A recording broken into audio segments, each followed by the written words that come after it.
अस्सलाम वालेकुम, मैं हूं दिल इम्तियाज़ और आप देख रहे हैं तख्ती ऑनलाइन। फ़र्ज़ कीजिए कि हम एक मूवी देख रहे हैं और उस मूवी का नाम है 10,000 बीसी।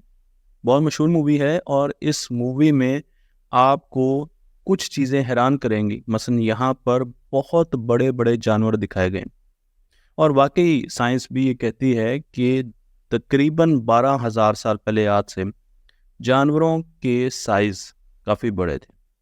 लेकिन मैं यहाँ पर आपको एक ख़ास मकसद के लिए इस मूवी की तरफ लेकर जा रहा हूँ, क्योंकि ये वो वक्त था और इससे पहले वो वक्त था जब इंसान जंगलों में रहता था और शहर आबाद करने जा रहा था। ये वो वक्त था जब इंसानों का वास्ता नित नए बड़े खूंखार दरिंदों से, जानवरों से पड़ता रहता था। और बिल्कुल इसी तरीके से मैं आपको एक सिनेरियो दे रहा हूँ और उस सिनेरियो में आपने मुझे बताना है कि अगर इस सिनेरियो में आप हो तो आप क्या करेंगे। फ़र्ज़ कीजिए कि आज से 10-12 हज़ार साल पहले आप एक जंगल में घूम रहे हैं और जब आप जंगल में घूम रहे हैं तो अचानक आपके सामने एक खूंखार भेड़िया आ जाता है, वुल्फ आ जाता है।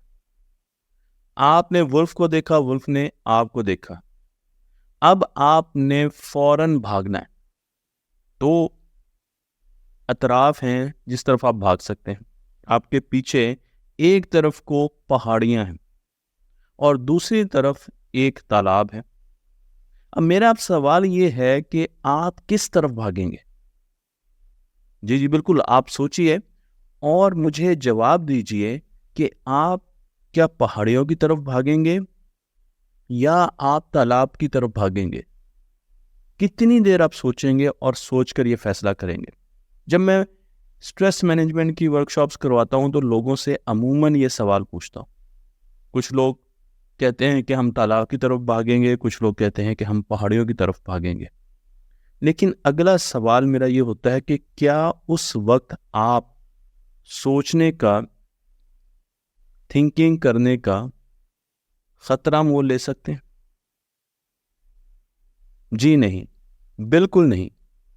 उस वक्त आप भागेंगे, उस वक्त आप फौरन भागेंगे, बगैर सोचे समझे भागेंगे और फिर कुछ देर के बाद आपको ये एहसास होगा कि मैंने किस तरफ को भागना है। क्या मैंने पहाड़ी की तरफ जाना है या मैंने तालाब की तरफ जाना है। लेकिन जब आपके सामने थ्रेट आता है, जब आपके सामने भेड़िया आता है, जब आपके सामने सांप आता है, तो उस वक्त आप ये नहीं सोचते कि मैं दाईं तरफ को भागूंगा या मैं बाईं तरफ को भागूंगा। आप जिस तरफ से थ्रेट को आते हुए देख रहे हैं, आप बिल्कुल उसके मुखालिफ सिमत में फौरन भागना शुरू कर देंगे। मालूम का तो इंसान जंप लगाकर भागना शुरू कर देता है, क्योंकि उस वक्त इंसान सोच नहीं सकता। दिमाग की साइंस ये कहती है कि उस वक्त आप सोच नहीं सकते। उसकी वजह यह है कि हमने पिछली वीडियो में देखा था कि हर इंसान के पास अपने कंट्रोल होता है या कंट्रोल यूनिट होता है, जिस तरीके से ये रिमोट कंट्रोल आपने देखा हुआ। जब आप थ्रेट देखते हैं तो कंट्रोल आपसे थोड़ी देर के लिए जिस चीज से आप थ्रेट महसूस कर रहे हैं उसके पास चला जाता है। तो इस वक्त आपका रिमोट कंट्रोल आपके पास नहीं रहा, आपका रिमोट कंट्रोल भेड़िए के पास चला गया। और भेड़िया, अब क्योंकि आपके पास आपका रिमोट कंट्रोल नहीं है, तो अब आप सोचने और समझने, फैसला करने, अच्छे फैसले करने की कुव्वत खो चुके हैं। मैं आपको मॉडर्न एज में लेके आता हूँ, आज के ज़माने में लेके आता हूँ। हम भेड़िए को तब्दील कर देते हैं बिजली से, आसमानी बिजली से। फ़र्ज़ कीजिए कि आप एक ऑर्गेनाइजेशन में, एक पावर प्लांट में शिफ्ट इंचार्ज हैं। आपका काम यह है कि पावर प्लांट में गैस टरबाइन्स और बॉयलर्स जो चल रहे हैं उनसे प्रोडक्टिविटी भी लेनी है, यानी उनसे काम भी करवाना है, आपने पूरा काम भी लेना है और उसके साथ साथ सेफ्टी का भी ख्याल रखना है कि किसी भी इक्विपमेंट या किसी भी इंसान को किसी किस्म का गजंद ना पहुंचे।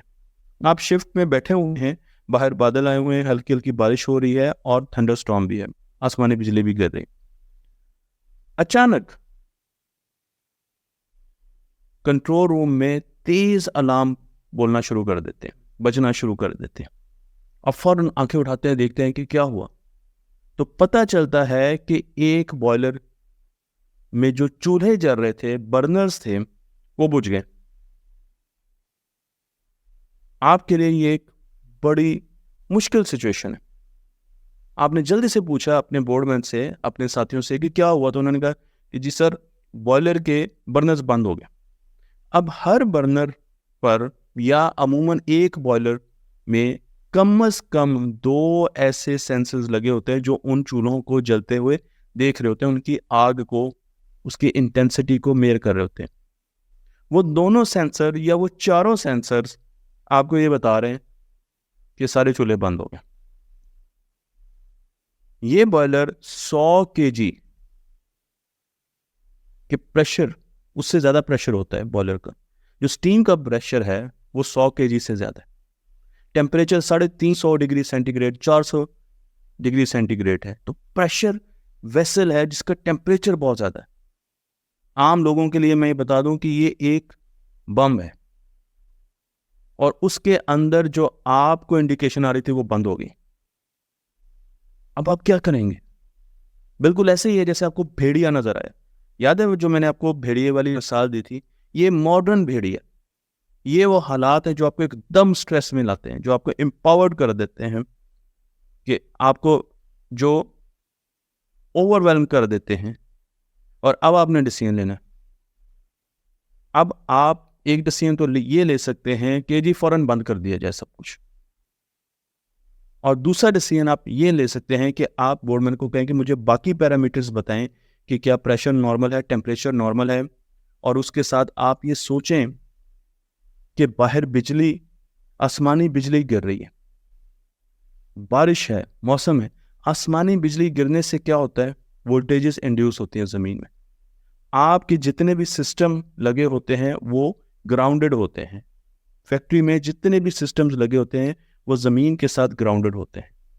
तो जब आसमानी बिजली गिरती है तो वोल्टेज ज़मीन में इंड्यूस होती है, और उसका इफेक्ट ये होता है कि बाज़ इंस्ट्रूमेंट कुछ देर के लिए वक्ती तौर पर मेल फंक्शन कर जाते हैं, गलत रिपोर्टिंग करना शुरू कर देते हैं। और गलत रिपोर्टिंग अमूमन फ्लेम स्कैनर्स में, उन इंस्ट्रूमेंट्स में होती है जो कि फ्लेम को पढ़ रहे होते हैं, या वाइब्रेशन सिस्टम्स में होते हैं। अगर आपने ये सोचा तो फिर आप देखेंगे कि यार ये हो सकता है मेल फंक्शन है, मैं देख लूँ टेम्परेचर, प्रेशर, बाकी चीज़ें देख लूँ, और थोड़ा सा इंतज़ार करूँ, मेरे पास बाकी पैरामीटर्स आ रहे हैं, बॉयलर सेफ है, और हो सकता है कि स्कैनर्स की वैल्यूज वापस आ जाएं। और अगर आप ये नहीं सोच सके और आप पैनिक सिचुएशन में चले गए तो आप फौरन कहेंगे कि बॉयलर बंद करवा दें। सवाल ये है कि क्या आपकी कंपनी या मेरी कंपनी या हम सब की कंपनियां ऐसी ट्रेनिंग्स हमें करवाती हैं जिसमें हमने इस किस्म की प्रेशर सिचुएशन में सोचकर फैसला करना है? क्या इस किस्म के प्रेशर सिचुएशन में आप सोच सकते हैं?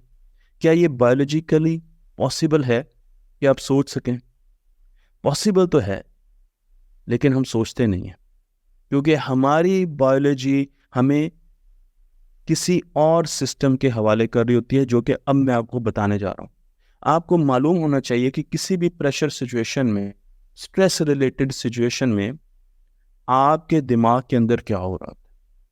क्योंकि जब आप दिमाग के अंदर की चीज़ को समझेंगे तो तब आपको अंदाज़ा होगा कि आपने कब तेज़ी से फैसले करने हैं और कब सोचना है। और वो वक्त जब आप सोच नहीं सकते, आपने अपने दिमाग को सोचने पर मजबूर कैसे करना है, मैंने आपको ये 2 सिचुएशंस यहाँ पर बताई हैं। तो यहाँ पर इस सेशन में हम दिमाग की कुछ बायोलॉजी को पढ़ने जा रहे हैं, और ये बायोलॉजी इतनी आसान करके मैं बताऊंगा कि आपको इसके बारे में बहुत आसानी से अच्छे कॉन्सेप्ट्स मिल जाएंगे। और यकीन जानिए कि हर इंसान को अपने दिमाग के बारे में अब पता होना चाहिए। उसे अंदाज़ा होना चाहिए कि उसका दिमाग कैसे काम करता है। जब आप स्ट्रेस में जाते हैं तो आपके दिमाग में एक घंटी है, 2 घंटियां हैं वैसे, और वो दोनों घंटियां बजना शुरू हो जाती हैं। जब वो घंटियां बजना शुरू होती हैं तो वो आपके सोचने वाले दिमाग को, उसकी परफॉर्मेंस को कम कर देती हैं और फैसला करने वाले दिमाग को बहुत ज्यादा ताकत दे देती हैं। इस वक्त जब आप पैनिक में होते हैं, जब आप स्ट्रेस में होते हैं, तो आपका दिमाग सोचने की कैपेसिटी रखता ही नहीं है।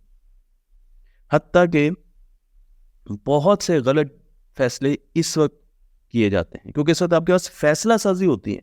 आप फैसला बहुत तेजी से कर सकते हैं, लेकिन सोच समझ कर फैसला करने वाली ताकत नहीं होती। आप सोच समझने वाली ताकत को मास्टर कर सकते हैं, लेके आ सकते हैं, और उनके लिए मैं टेक्निक्स आपको इस पूरे कोर्स में बताने जा रहा हूँ कि ये जो सिचुएशन आई आप पर, जब आपको एकदम स्टेज पर बुला लिया गया और आपको कहा गया कि जी बेटा ये 400 लोग सामने बैठे हैं, इनको एक स्पीच दे दे, तो बिल्कुल वही सिचुएशन आपके पास है जो यहां पर आपको नजर आ रही है। जब क्रिकेट के मैच में आपको आखिरी ओवर करवाना होता है और सिर्फ 10 रन चाहिए, तो बिल्कुल ऐसी सिचुएशन आपके सामने आती है जब आपने अपने को काम डाउन करना होता है, थिंकिंग करनी होती है और स्ट्रेस को एक लेवल तक रखना होता है। तो ये जो घंटियां बजना शुरू होती हैं, ये घंटियां थिंकिंग ब्रेन की दुश्मन होती हैं, उनको चोक कर देती हैं। मैं आपको बायोलॉजिकली भी बताऊंगा, और ये आपका कंट्रोल आपसे ले लेती है। ये जो रिमोट कंट्रोल है ना, ये घंटियां आपसे ले लेती है। अब आपका चैलेंज इस पूरे कोर्स में ये है कि जब ये घंटियां मेरे दिमाग में बजना शुरू हो तो मुझे नंबर 1 अवेयरनेस हो, मुझे पता हो कि मैं स्ट्रेस में हूं, और दूसरी चीज ये है कि मैं इन घंटियों को कैसे, इनकी फ्रिक्वेंसी बजने की आहिस्ता आहिस्ता स्लो करूं, इनको कैसे काम डाउन करूं। क्योंकि अगर ये घंटियां रुक जाएंगी, कम स्पीड से बजेंगी, तो मेरा थिंकिंग ब्रेन दोबारा एक्टिव होना शुरू हो जाएगा, और अगर ये बहुत तेज से बजेंगी तो मेरा थिंकिंग ब्रेन ये चौक कर देंगी। बिल्कुल ऐसे ही जैसे आप एक घंटी के पास और वो बहुत तेज तेज बज रही हो, तो आपकी आवाज़ तो कुछ भी नहीं होगी उसके मुकाबले में। अगर वो घंटी रुक जाए फिर आप बोले तो लोगों को समझ आएगी। बिल्कुल इसी तरीके से सोच के लिए ज़रूरी है कि ये घंटियां बंद हो, जिनका टेक्निकल नाम मैं आपको आगे बताने जा रहा हूं। इंसान ने जब सरवाइव करना था, जब इंसान जंगलों में रहता था, आज से तकरीबन 12,000 साल पहले इंसानों ने अपनी तहजीब बनाना शुरू की, मुख्तलिफ तहजीबों को डेवलप करना शुरू किया, तो सबसे बड़ा इंसान का चैलेंज ये था कि उसने सरवाइव करना है, उसने बका की जंग लड़नी है। क्योंकि उसके गिर्द दरिंदे थे, उसके गिर्द मौसमी तब्दीलियां थीं, बहुत सी ऐसी चीज़ें थीं जिनसे उसने बचना था और उसने सरवाइव करना था। और सर्वाइवल के लिए उसे मुख्तलिफ किस्म के रिसोर्सेज की भी ज़रूरत थी। उसने खाना भी इकट्ठा करना था, उसने उन चीज़ों से भी बचना था जो उसको बहुत ज़्यादा दुख दें, दर्द दें, और उसके साथ साथ उसने मुख्तलिफ दरिंदों से बचना था। जब इस वक्त इंसान के सामने कोई भी दरिंदा, कोई भी जानवर, शेर सामने आता, तो उसके पास इस स्ट्रेस को, इस शेर के अराइवल को हम स्ट्रेस कहेंगे, तो ये स्ट्रेस में आ गया। इसके रिस्पॉन्स के 3 तरीके होते हैं। आज भी हमारे पास 3 तरीके हैं, उस वक्त भी 3 तरीके। पहला रिस्पॉन्स ये हो सकता है, पहला रिस्पॉन्स वो है फाइट का, कि जब आपकी तरफ स्ट्रेस बढ़े तो आप फाइट मोड में आ जाए, यानी इंसान शेर के साथ खड़ा हो जाए और मुकाबला करना शुरू कर दें, फाइट मोड में आ जाए। फाइट मोड में बहुत ज़्यादा एनर्जी चाहिए, बहुत से मसल्स का काम करना ज़रूरी है। हम आगे देखेंगे कि जब हम फाइट मोड में जाते हैं तो हमारी बॉडी में किस किस्म की तब्दीली आती है। दूसरा रिस्पॉन्स ये भी हो सकता है कि वो वहाँ से भाग जाए, शेर को देखे और दौड़ लगा दे। ये भी एक स्ट्रेस रिस्पॉन्स है। जिस तरह मैंने वुल्फ की बात की, फ्लाइट रिस्पॉन्स ये है कि आप फौरन भागते। और एक तीसरा रिस्पॉन्स भी होता है हमारे पास, जिसे फ्रीज रिस्पॉन्स कहा जाता है। और फ्रीज रिस्पॉन्स में इंसान जम जाता है, इंसान बिल्कुल वहीं पर फ्रीज हो जाता है, इंसान जम जाता है। तो अगर शेर आपके सामने आया और आप फ्रीज हो गए तो इसका मतलब ये है कि अब जो भी करना है वो शेर ने ही करना है। लेकिन हमारे पास 3 रिस्पॉन्सेज हैं। मैंने आपको बताया, पहला रिस्पॉन्स था फाइट का, जिसमें इंसान स्ट्रेस जो चीज़ कॉज कर रही होती है उससे फाइट मोड में आ जाता है। दूसरा रिस्पॉन्स हमारे पास होता है फ्लाइट का, जिसमें हम इधर उधर का रास्ता लेते हैं। हम डायरेक्ट स्ट्रेस को काउंटर नहीं करते, उसकी सोर्स को काउंटर नहीं करते, बल्कि हम पल्लू बचाकर भागने की कोशिश करते हैं। और तीसरा रिस्पॉन्स होता है फ्रीज रिस्पॉन्स, जिसमें इंसान बिल्कुल सुन्न हो जाता है और उसके पास रिस्पॉन्स देने का कोई भी तरीक़ाकार नहीं रहता। और तीसरा हमारे पास जो रिस्पॉन्स है वो फ्रीज है, और उसमें आप शेर के सामने बेबस होंगे, अपने आप को हेल्पलेसनेस का शिकार समझेंगे, आप बिल्कुल फ्रीज हो जाएंगे। और अब जो करना है वो शेर ने करना है। ना आप भागने जोगे हैं, ना आप में इतनी एनर्जी है कि आप भाग सकते हैं, और ना ही आप शेर का मुकाबला कर सकते हैं। तो ये 3 रिस्पॉन्सेज हमारे पास होते हैं, फाइट, फ्लाइट और फ्रीज। 3 रिस्पॉन्सेज आपने याद रखने हैं। अब फर्ज कीजिए कि आप एक रोड पर जा रहे हैं, आपने एक सड़क को क्रॉस करना है, और अभी आप सड़क पर आए ही थे कि आपके सामने से एक बहुत तेजी से कार आपकी तरफ आ रही है। अचानक आपकी नजर पड़ती है और कार बहुत स्पीड से आपकी तरफ आ रही है, उसकी स्पीड 120 किलोमीटर है। अब आपके पास, क्योंकि ये एक स्ट्रेस है, अब आपने स्ट्रेस रिस्पॉन्स देना है, तो आपके पास अब 3 ऑप्शन है।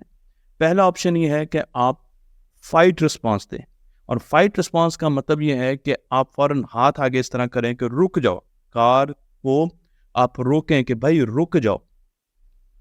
दूसरा रिस्पॉन्स है फ्लाइट रिस्पॉन्स, और फ्लाइट रिस्पॉन्स में आप फौरन तेजी से आगे जाने की या वापस आने की कोशिश करेंगे। आप कार को रोकने की कोशिश नहीं करेंगे, बल्कि आप कार के आगे से हटने की कोशिश करेंगे। और तीसरा रिस्पॉन्स है फ्रीज रिस्पॉन्स। उसका मतलब यह है कि बिल्कुल आप सुन्न हो गए। अब आप इतने ज़्यादा परेशान हुए, स्ट्रेस आया कि उसके रिस्पॉन्स में आप फ्रीज हो गए। ना आप आगे जाने जोगे हैं और ना पीछे वापस आने जोगे हैं, और गाड़ी अब आपको हिट करेगी। तो ये 3 रिस्पॉन्सेज इंसान उस वक्त देता है जब इंसान स्ट्रेस में जाता है। नॉर्मल ज़िंदगी में इंसान ये 3 रिस्पॉन्सेज नहीं देता, बल्कि ये उसी वक्त देता है जब वो स्ट्रेस में जाता है, जब उसको इमरजेंसी का सामना करना पड़ता है। और इमरजेंसी का सामना जब उसको करना पड़ेगा तो फ़ौरन वो इन रिस्पॉन्सेज में जाएगा, और उसी वक्त कोशिश ये होनी चाहिए कि आप इन रिस्पॉन्सेज के साथ साथ अपना कंट्रोल वापस लेने की कोशिश करें। क्योंकि अगर आपने फ़ौरन रिस्पॉन्स देने की बजाय अपना कंट्रोल वापस लेने की कोशिश की, तो आप कुछ जगहों पर गैर ज़रूरी स्ट्रेस रिस्पॉन्सेज देने से बच जाएंगे।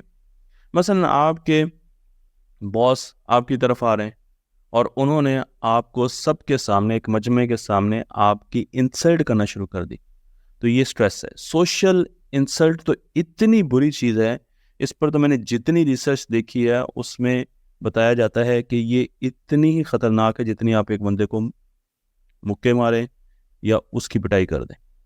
इतनी तकलीफ़ होती है, और इससे भी ज़्यादा तकलीफ़ होती है इंसान को सोशल रिजेक्शन पर या इंसल्ट पर। तो आपके लिए एक बहुत मेजर सोर्स होगा स्ट्रेस, और उस स्ट्रेस में अब आपके पास 3 रिस्पॉन्सेज हैं।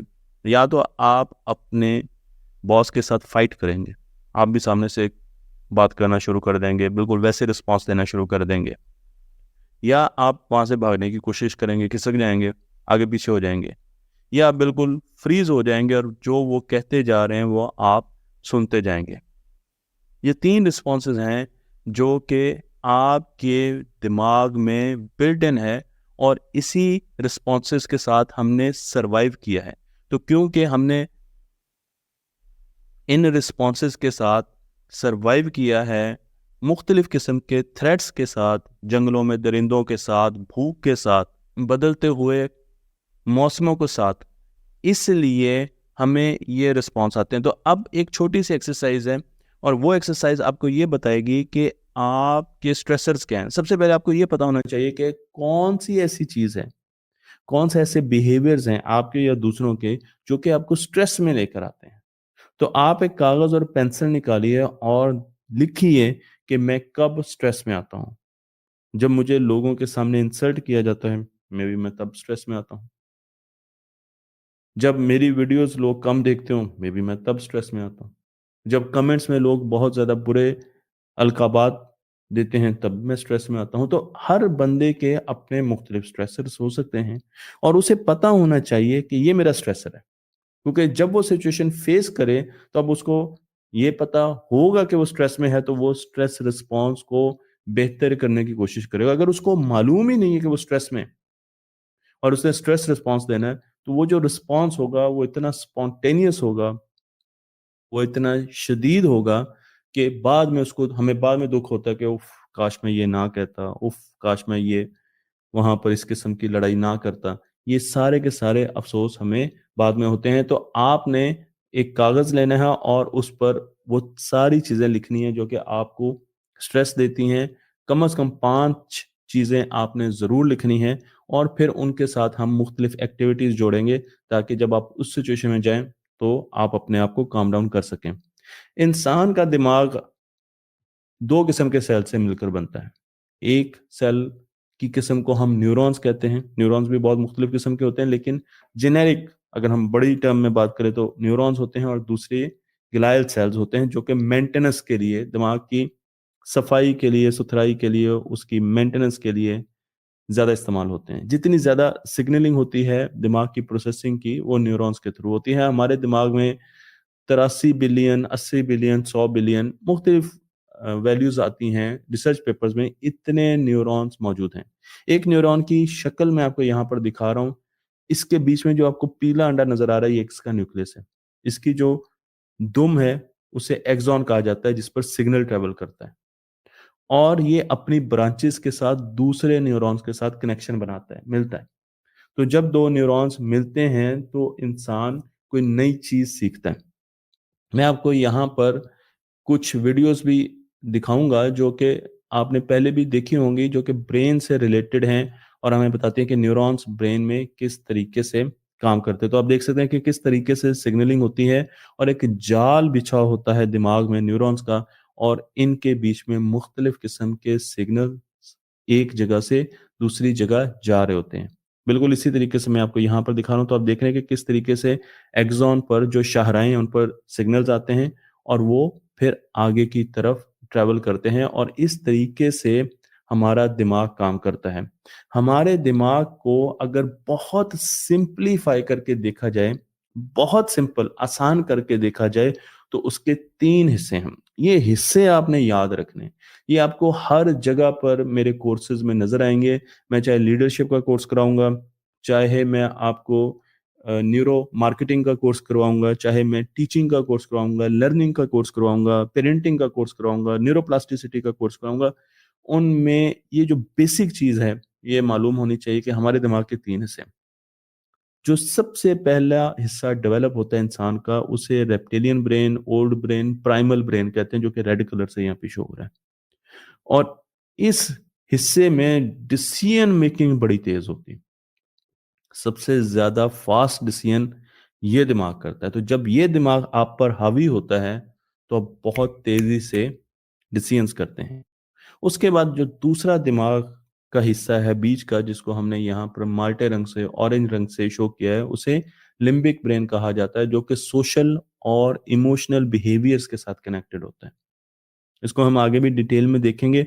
और तीसरा हिस्सा होता है नियोकॉर्टेक्स, जिसमें प्री फ्रंटल कॉर्टेक्स, ये सामने वाला दिमाग होता है, ये सोचने वाला दिमाग होता है, ये थिंकिंग वाला दिमाग होता है। ये हायर ऑर्डर जो हम थिंकिंग करते हैं, लॉजिकल जो थिंकिंग करते हैं, ये उसको परवान चढ़ाने के लिए दिमाग होता है। तो दिमाग हमारे पास 3 होते हैं एक बड़े दिमाग में, और मुख्तलिफ सिचुएशन में ये दिमाग के कंट्रोल मुख्तलिफ होते हैं। एक सिचुएशन में हो सकता है कि आपका थिंकिंग ब्रेन, जिसे हम प्री फ्रंटल कॉर्टेक्स कहते हैं, वो बहुत ज़्यादा हावी हो बाकी दिमागों पर, उसकी प्रोसेसिंग बहुत ज़्यादा कंट्रोल उसके पास हो। एक ऐसी सिचुएशन हो सकती है जिसमें लिम्बिक ब्रेन बहुत ज़्यादा कंट्रोल में हो, और ऐसी सिचुएशंस भी आएंगी जिसमें रेप्टिलियन ब्रेन, जिसे प्राइमल ब्रेन कहा जाता है, बेहतर नाम वैसे प्राइमल ब्रेन है, वो बहुत ज़्यादा कंट्रोल में होता है, हम उसी की सुनते हैं। तो रेप्टिलियन ब्रेन कब कंट्रोल लेता है? जब हमारी बका की जंग होती है। मसलन आप एक जगह पर बड़े खुश खुश जा रहे हैं और अचानक आपको कोई ऐसी चीज नजर आई जिसको जिससे आप ये फील करें कि ये मुझे, मेरी बका अब खतरे में है, तो वहां पर कंट्रोल फौरन रेप्टिलियन ब्रेन के पास चला जाएगा। स्ट्रेस रेप्टिलियन ब्रेन को एक्टिवेट करता है, और रेप्टिलियन ब्रेन की जितनी भी इनपुट्स हैं, जो सेंसरी इनपुट्स हैं, आंख नाक ये सारी, ये रेप्टिलियन ब्रेन के पास आ रही होती है। तो वो प्रोसेस कर रहा होता है, हर वक्त देख रहा होता है कि कहीं किसी वक्त मुझे कोई थ्रेट तो नहीं है, मुझे कोई फियर तो नहीं है। तो याद रखिए कि सबसे पहले इंफॉर्मेशन भी रेप्टिलियन ब्रेन के पास आती है। रेप्टिलियन ब्रेन बॉडी को भी कंट्रोल कर रहा है, वो भी हम आगे देखेंगे कि बॉडी में क्या कर रहे हैं, लेकिन साथ साथ वो हर जगह पर थ्रेट को हर वक्त कैलकुलेट कर रहा होता है। अब जब मैं अपने स्टूडियो में बैठा हूं और मुझे थ्रेट महसूस नहीं हो रहा, तो इस वक्त मेरा रेप्टिलियन ब्रेन भी रिलैक्स्ड है, उसने ज्यादातर कंट्रोल मेरे सामने वाले यानी फ्रंटल कॉर्टेक्स को दिया हुआ है। लेकिन सबसे पहले जो इंफॉर्मेशन आती है वो रेप्टिलियन ब्रेन के पास है, और जो ही मुझे खतरा महसूस होगा तो मैं स्ट्रेस में जो जाऊंगा, तो उसका जो रिस्पॉन्स होगा वो दो किस्म के ब्रेन से आएगा, लिम्बिक और रेप्टिलियन ब्रेन में। और जब आप रेप्टिलियन ब्रेन में जाते हैं, एक्टिवेट करते हैं, मैंने आपको यहाँ पर भी दिखाया कि हमारे पास 3 किस्म के ब्रेन हैं। तो जो सर्वाइवल स्टेट में जब आप जाते हैं, तो ये रेप्टिलियन ब्रेन, मैं इसको पीछे वाला दिमाग कहता हूँ, इसमें आपके पास यहाँ पे स्टेम आती है और मुख्तलिफ दिमाग के हिस्से आते हैं। और बीच में लिम्बिक ब्रेन है जो कि सोशल और इमोशनल, जब भी आप इमोशन से घिर जाएंगे तो आपका ये वाला हिस्सा बहुत ज्यादा आपका कंट्रोल ले चुका होता है, या जब आप सोशली लोगों के साथ एंगेज होते हैं तो उस वक्त भी लिम्बिक ब्रेन बहुत ज्यादा कंट्रोल में होता है। और फिर हमारे पास एग्जेक्टिव फंक्शंस के लिए, थिंकिंग के लिए, इमोशंस को रेगुलेट करने के लिए, अपने आप को काम डाउन रखने के लिए कॉर्टेक्स है। तो जब रेप्टिलियन ब्रेन किसी वजह से एक्टिवेट होता है तो हमें बहुत सी चेंजेस अपनी बॉडी में नजर आती हैं। अब आपका सवाल ये होगा कि ये जो स्ट्रेस ब्रेन है, रेप्टिलियन ब्रेन है, प्राइमल ब्रेन है, ये कब एक्टिवेट होता है? जब आपको शदीद दर्द होती है, बका की जंग है, याद रखिएगा, सर्वाइवल। जब आप शदीद खतरे में होते हैं तो उस वक्त ये एक्टिवेट हो जाए, ये फौरन चार्ज ले लेता है। लेकिन अब बड़ी अहम बात है, जब आपकी ईगो हर्ट होती है, जब आपको ऐसे लगता है कि मेरी इज्जत का मसला है, जी मेरी इज्जत का मसला है, तो उस वक्त भी रेप्टिलियन ब्रेन टेक ओवर कर लेता है। और याद रखिएगा, डिसीजन बहुत तेज करता है, ये अच्छे फैसले नहीं करता, लेकिन फैसले बहुत तेज करता है। इंसान की रिप्रोडक्शन का जो सिस्टम है, जब आपको ये लगे, या किसी भी, क्योंकि ये जानवरों के पास भी होता है, यही रेप्टिलियन ब्रेन नाम भी सजेस्ट करता है, तो जब किसी भी स्पीशी को ये लगे कि वो एक्सटिंक्शन का शिकार होने जा रहे हैं, वो ऐसे ऐसे खत्म होने जा रहे हैं, तो उस वक्त रेप्टिलियन ब्रेन के पास बहुत ज्यादा कंट्रोल रहता है। जब आप रोते हैं, जब आप दुख में होते हैं, जब आप गमजदा होते हैं, उस वक्त भी रेप्टिलियन ब्रेन टेक ओवर कर चुका होता है। तो अब आपको याद होना चाहिए कि जब भी आप डरे होंगे, जब आप पेन में होंगे, जब आपको लगेगा कि मेरी ईगो हर्ट हुई है, जब आपको दुख होगा, उस वक्त आप रेप्टिलियन ब्रेन आपका टेक ओवर कर लेगा। और जब रेप्टिलियन ब्रेन आपकी बॉडी को टेक ओवर करता है, तो वो फौरन, क्योंकि उसने सर्वाइवल की जंग लड़नी, तो वो क्या करेगा? आपने शाम को देखा, आपको क्या चाहिए? एनर्जी चाहिए, आपको मसल्स की, पैरों में एनर्जी चाहिए। क्यों? आपने भागना है। अगर आपने एक आदमी आता हुआ देखा सामने से, जो बॉक्सर है, वो बॉक्सिंग करने आ रहा है, तो अब आपके इन मसल्स को, बॉडी के मसल्स को एनर्जी चाहिए। तो रेप्टिलियन ब्रेन फौरन एक्टिवेट होता है और वो ब्लड का फ्लो उन हिस्सों की तरफ कर देता है जिनके मसल्स को ज्यादा एनर्जी चाहिए। आपकी आंखों के अंदर जो पुतली है वो फैल जाती है। क्यों? साइंटिफिक वजह है। क्योंकि आपको ज़्यादा रोशनी चाहिए। आप अंधेरे में हैं तो आपको देखना है, आप रोशनी में हैं तो आपको और ज़्यादा क्लियर देना है। सेंसेस आहिस्ता-आहिस्ता सुपर सेंसेस बन जाती हैं। आपकी हार्ट रेट बढ़ जाती है। आपको बॉडी में ज़्यादा ब्लड चाहिए क्योंकि आपने भागना है, आपने लड़ना है, आपने फाइट रिस्पॉन्स देना है, आपने फ्ली रिस्पॉन्स देना है। तो आपको ज़्यादा ब्लड चाहिए, आपकी पल्स तेज़ हो जाएगी, आपको पसीना आना शुरू हो जाएगा। गुस्सा जब आता है तो देखें हमारी पल्स तेज़ हो जाती है, हमें पसीना आना शुरू हो जाता है, साँस ज़ोर-ज़ोर से लेना शुरू कर देते हैं, ऑक्सीजन ज़्यादा चाहिए, ब्लड का फ्लो ज़्यादा चाहिए, हार्ट रेट ऊपर की तरफ जाती है। ये वो चीज़ें हैं, जब आप समझ जाएँ कि आपको जब ये सिम्पटम्स नज़र आएँ, तो आप रेप्टिलियन ब्रेन में जा चुके हैं। और ये सिम्पटम्स अमूमन उस वक़्त होते हैं जब इंसान या तो बहुत ज़्यादा डरा हो या वो लड़ने के मूड में हो, भागने के मूड में हो, तो ये चीज़ें आपको नज़र आएँगी। रेप्टिलियन ब्रेन में जब आप गए तो आप इस तरीके से अपने आप को पहचान सकते हैं। मैं यहाँ पर कुछ वीडियोज़ हैं लेकिन मैं दिखाऊँगा नहीं, आपको सिर्फ़ बता रहा हूँ कि एक साहब हैं उन्होंने बाजा पकड़ा हुआ है, बहुत तेज़ आवाज़ है और दूसरे साहब आराम से जा रहे हैं और वो उनके करीब जाकर बाजा ज़ोर से बजाते हैं। तो उनका जो रिस्पॉन्स है ना शुरू का, जो पहले 3-4 सेकंड का रिस्पॉन्स है जिसमें वो एक घड़ा फेंकेंगे, उछलेंगे, कूदेंगे, एकदम किसी तरफ भागेंगे, उस जो वो माइक्रो सेकंड्स हैं, उनमें जो रिस्पॉन्स आपको नज़र आएगा वो रेप्टिलियन ब्रेन का रिस्पॉन्स है। ये वो रिस्पॉन्स है जब आपको एकदम साँप नज़र आता है और आपकी चीख निकलती है और आप बेहंगम तरीके से एक तरफ भागते हैं। रेप्टिलियन ब्रेन उस वक़्त आपके दिमाग को टेक ओवर कर चुका होता है। इस किस्म के मुख्तलिफ बिहेवियर्स आपको नज़र आएँगे रेप्टिलियन ब्रेन में और आपने इंसानों को बड़े आराम से उसमें देख सकते हैं। दूसरा हमारे पास लिम्बिक ब्रेन है। लिम्बिक ब्रेन में हम इमोशंस मैंने आपको बताया सोशल एक्टिविटीज़ जब होती है, मेमोरी लिम्बिक ब्रेन से बहुत ज़्यादा ताल्लुक रखती है, लर्निंग, मोटिवेशन अगर आप मोटिवेशन में बहुत पीछे हैं तो इसका मतलब ये है कि आपको लिम्बिक ब्रेन पर ध्यान देने की ज़रूरत है। और मैं आपको ये भी बता दूँ कि जो फ़ियर रिस्पॉन्स होता है, उसमें भी लिम्बिक ब्रेन का बहुत बड़ा हिस्सा होता है। तो जब आप स्ट्रेस में जाते हैं, तो लिम्बिक ब्रेन और उसके साथ-साथ प्राइमल ब्रेन, ये ज़्यादा एक्टिव होते हैं। और फिर हमारे पास आता है फ्रंटल कॉर्टेक्स और फ्रंटल कॉर्टेक्स में मैंने आपको बताया कि लॉजिक्स होती हैं, क्रिटिकल थिंकिंग होती है, प्रॉब्लम सॉल्विंग होती है, इमोशन की रेगुलेशन होती है। जो बंदा फ्रंटल कॉर्टेक्स से ज़्यादा सोचता है, वो बहुत ज़्यादा इम्पल्सिव नहीं होता, वो फ़ौरन गुस्से में नहीं आता, उसको वट नहीं चढ़ता, वो एकदम खड़ा होके बात है, वो काम डाउन होता है, ठंडा होता है, फ़ोकस करता है, स्लो डिसीजंस करता है, फ़ास्ट डिसीजंस नहीं करता। एग्ज़ेक्टिव फंक्शंस होते हैं, हमारी फंक्शनल मेमोरी है, वो हमें यहाँ पर नज़र आती है। अगर आप ब्रेन स्विच देखना चाहते हैं, जिस तरह मैं इस वक़्त फ्रंटल कॉर्टेक्स क्योंकि मैं आपको पढ़ा रहा हूँ, मैं चीज़ें सोच रहा हूँ, साथ-साथ बोल रहा हूँ, तो इस वक़्त मैं फ्रंटल कॉर्टेक्स में ज़्यादा ऑपरेट कर रहा हूँ। लेकिन एक साहब अगर मेरे सामने आएँगे और कहेंगे, "दिल साहब आप तो गुस्से में लग रहे हैं," तो मैं उनको हँस के कहूँगा, "नहीं भाई, मैं गुस्से में नहीं हूँ।" यही चीज़ इस मूवी में भी दिखाई गई है, एंगर मैनेजमेंट आप इस क्लिप को जाकर खुद भी देख सकते हैं।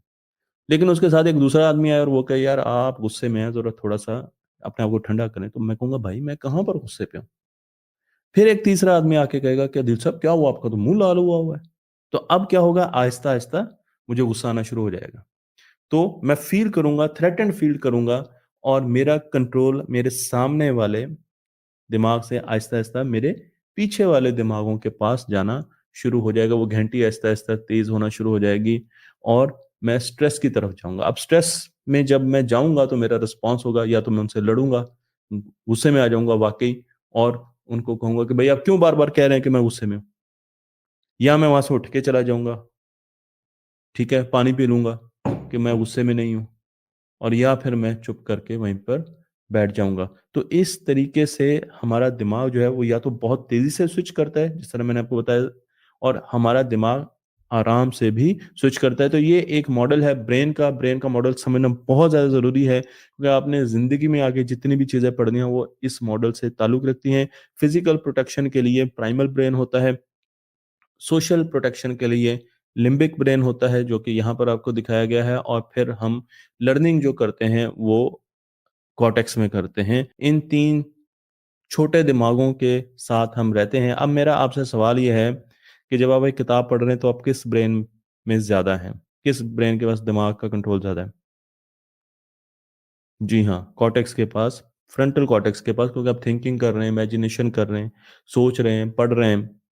अगर आप एक प्रेजेंटेशन, आपको फौरन कहा जाता है कि यार आए और मैनेजमेंट आपकी सारी सामने बैठी हुई है, तो आपने इस मैनेजमेंट को प्रेजेंट करना है, और सामने आपके 25 मैनेजर्स बैठे हैं और एकदम आपको कह दिया जाता है, अब किस ब्रेन में आप जाएंगे? बिल्कुल, अब आप लिम्बिक और प्राइमल ब्रेन में जा चुके हैं, क्योंकि स्ट्रेस आ गया आपका। जब आप दोस्तों से मिलते हैं, उस वक्त आप किस ब्रेन में ज्यादा ऑपरेट कर रहे होते हैं? आप लिम्बिक ब्रेन में, क्योंकि सोशल एक्टिविटी है आपके पास। और जब आप गुस्से में आर्गुमेंट कर रहे होते हैं, तो उस वक्त भी आप प्राइमल ब्रेन, और उसमें कुछ हिस्सा लिम्बिक ब्रेन का भी है। तो मैं आपको वो दो घंटियां जो मैंने आपको बताई थी, उनसे आपकी ये दो घंटियां यहाँ पर हमारे लगी होती हैं। इन्हें अमिगडाला कहते हैं। और अमिगडाला, जब भी हम फेयर में आते हैं या स्ट्रेस में आते हैं, तो ये रेजोनेट करना शुरू कर देती हैं, ये वाइब्रेट करना शुरू कर देती हैं। और जब ये वाइब्रेट करना शुरू करती है, तो ये प्री फ्रंटल कॉर्टेक्स जो सामने है, उसको चोक कर देती हैं। अब इसके पास ये सलाहियत नहीं रहती, क्योंकि ये घंटियां इतनी तेज से बज रही हैं। टेक्निकल वर्ड में आपको बताऊं तो ऑक्सीजन का फ्लो कम हो जाता है। जब इस दिमाग के हिस्से को ऑक्सीजन का फ्लो कम होता है, तो इसका काम करने की कैपेसिटी कम हो जाती है, और आपको लामहला, यही चीज मैंने आपको यहां पर दिखाई, इसे कहते हैं अमिगडाला हाईजैक। जब अमिगडाला वाइब्रेंट होता है, तो उस वक्त वो हमारे दिमाग के सोचने समझने वाले हिस्से को हाईजैक कर लेता है। इस सिचुएशन को हम कहते हैं ओवरवेल्म्ड। हमें पता ही नहीं चल रहा कि मैंने करना क्या है, मैं नाम भूलना शुरू हो जाता हूँ परेशानी में। मुझे ये नहीं पता चलता मैंने डिसीजन क्या करना है, मैंने किस तरफ जाना है। और मेरी मेमोरी जो है वो खत्म होना शुरू हो जाती है। मेरी जो जहनी सतह है वो नीचे आना शुरू हो जाती है। नंबरों की कैलकुलेशन मुझे जो अमूमन आती होती है, वो भूल जाती है। स्क्वायर रूट नहीं कैलकुलेट कर रहे होते हैं। मेरा जो कंट्रोल है अपने ऊपर, वो लूज होना शुरू हो जाता है। इमोशंस बहुत ज्यादा हावी हो जाते हैं। और उसके साथ साथ जो मेरे डिसीजन होते हैं इस वक्त, वो बड़े खतरनाक डिसीजन हो सकते हैं, क्योंकि cortex, pre frontal cortex, PFC, decision making के लिए सबसे बेहतरीन जगह है दिमाग की। तो अगर आप इसको बाईपास करके डिसीजन ले रहे हैं, तो ये आपके लिए और बाकियों के लिए बहुत खतरनाक है। यहाँ पर आज हम अपने सेशन का इख्तिताम करते हैं। और हमने यहाँ पर आपको बताया कि किस तरीके से दिमाग काम करता है। लेकिन अभी दिमाग ख़त्म नहीं हुआ। जब स्ट्रेस में जाते हैं तो दिमाग ख़त्म नहीं हुआ। हमने दिमाग को और भी कुछ पढ़ना है। लेकिन यकीन जानिए कि दिमाग से रिलेटेड जितने भी कॉन्सेप्ट आप फ्यूचर में पढ़ेंगे, क्योंकि अब दिमाग पर इतनी अच्छी रिसर्च हो चुकी है कि दिमाग आपकी मैनेजमेंट के तमाम सब्जेक्ट्स में आएगा।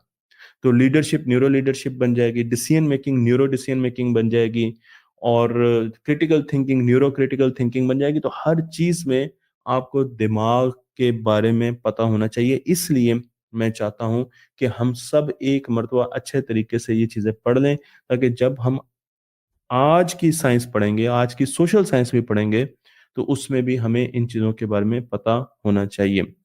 हमारे चैनल को आप लाइक कीजिए, और हफ्ते को इस सेशन को लोगों तक प्रमोट कीजिए, क्योंकि इस सेशन को बनाने में बड़ी मेहनत होती है। एक एक चीज जाकर देखनी पड़ती है, एक एक रिसर्च लेकर आनी पड़ती है। लेकिन जब लोगों का मैं रिस्पांस देखता हूँ, वो मुझे अंदाजा भी है, मैं 7 सालों से यही काम कर रहा हूँ, तो मुझे बड़ा अफसोस होता है कि इतना कीमती डेटा, इतनी कीमती प्रेजेंटेशन, इतने कीमती सेशंस आपको अगर मैं पैसों पर रख कर देना शुरू करूं, तो आप भागे आएंगे और कहेंगे जी कि ये चीज़ें हमें बताएं। लेकिन क्योंकि यहाँ पर ये चीज़ें आपको पढ़ाई जा रही हैं, बताई जा रही हैं, ताकि आप अपने आप को इम्प्रूव करें, आप अपनी दिमागी सलाहियत को इम्प्रूव करें, अपनी लीडरशिप क्वालिटीज़ को इम्प्रूव करें, स्ट्रेस मैनेजमेंट को इम्प्रूव करें। तो हम इस तरफ इसलिए नहीं आ रहे कि यार लेक्चर लंबे होते हैं, और यार वो बड़े सूखे से लेक्चर होते हैं। लेकिन यकीन जानिए, ये वो सही डाटा है जो आपको बदल देगा। ये वो डाटा है जो कि ऑथेंटिक है, जो बिल्कुल, इसमें कोई एक चीज भी चैलेंजेबल नहीं है। सारी की सारी चीजें किसी न किसी किताब से ली गई हैं, किसी न किसी साइंसदान की बात से या उसकी रिसर्च से ली गई हैं। तो ये वो चीजें हैं जिन्हें पढ़ने की पाकिस्तानियों को जरूरत है। हम जिन चीजों के पीछे बार बार जा रहे हैं, हमें अपने बच्चों को भी समझाना चाहिए कि बेटा इस तरफ आए, ताकि आप आगे बढ़ सकें। आगे की दुनिया, उसके हालात बहुत मुश्किल होने वाले हैं। हमें पढ़ना भी है, हमने अपने दिमाग से बेहतरीन काम भी लेना है। हमें एक यंग जनरेशन है, लेकिन हमने ज़हीन बनना है। हमारे बच्चों को पता होना चाहिए कि उन्होंने अपने दिमाग को किस तरह मैक्सिमाइज़ करना है, स्ट्रेस को मैनेज कैसे करना है, लड़ाइयाँ कम हो, माशरे में खुशी फैले। हम ऑलरेडी बड़े स्ट्रेस्ड हैं, उनको कैसे हैंडल करना है, जो स्ट्रेस हमें अपने हालात की वजह से मिल रहे हैं। तो खुदारा लोगों को इस कोर्स की तरफ लेके आइए, उन्हें कन्विंस कीजिए और एक खजाना है, उस खजाने को मिस ना कीजिए। तख्ते ऑनलाइन को लाइक कीजिए, शेयर कीजिए और इस इल्म को दूसरों तक पहुंचाते रहिए।